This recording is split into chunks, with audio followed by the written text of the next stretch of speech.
My name is Rakiap. I am the international spokesperson of the United Liberation Movement for West Papua. I want to underline a very important statement made by Interim President Benny Wenda on January 12th of this year, saying that the Indonesian President Prabowo is totally unfit to hold the presidency of the UN Human Rights Council. And I think it's really important to underline that statement, especially to the leaders in Melanesia and the Pacific, because as long as Indonesia is member or part within the Melanesian Spearhead Group, there will never be climate justice in the region. And from here, I also want to say that we're gonna use this year where Indonesia president will hold the presidency to expose Indonesia's lies, to expose the genocide and ecocide that Indonesia is committing in West Papua, the world's largest tropical island. And I want to hand over to a statement or a video report by Free West Papua Campaign Netherlands that will give the context to understand why we must keep Indonesia out of the Pacific region. Papua Merdeka. This is a news report from the Free West Papua Campaign Netherlands. We now bring you the latest statement by Interim President Benny Wenda, released on January 12th on ULMWP.org. Indonesia is totally unfit to hold the presidency of the UN Human Rights Council.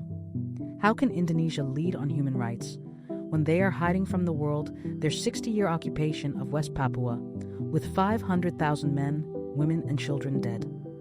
How can Indonesia lead on human rights when their president is a war criminal who is complicit in genocide in East Timor and West Papua?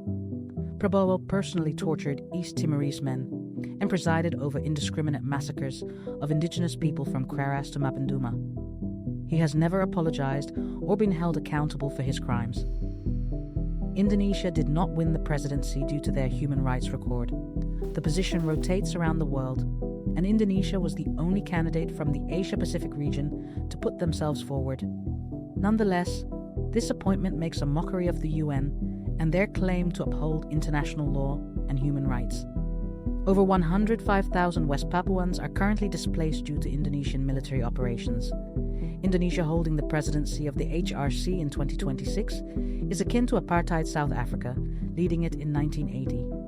Rather than leading the HRC, Indonesia should be a global pariah.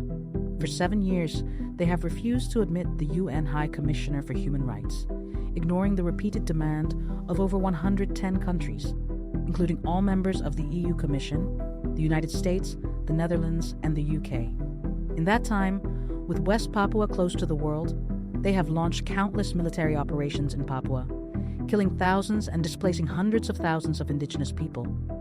Indonesia's Minister for Human Rights, the West Papuan Natalius Pigai, has stated that Indonesia will use the position to counter breaches of international law in Venezuela and elsewhere. What about your own people, Mr. Pigai? What about Indonesia's own backyard? Every single day for the past 63 years, West Papuans have suffered breaches of international law.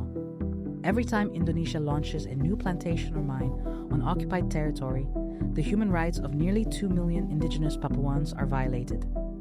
Every time a West Papuan is arrested and beaten for chanting for freedom, the act of no choice is repeated on a smaller scale. There is no democracy in West Papua. We have no rights as indigenous people, as black people, as Christians. Until the world intervenes to stop such egregious hypocrisy, until West Papua is recognized as a place of ongoing occupation, apartheid, and genocide, there will be no peace or justice in the Pacific. The ULMWP continues to demand that Indonesia opens West Papua to journalists and allows a UN visit to the territory.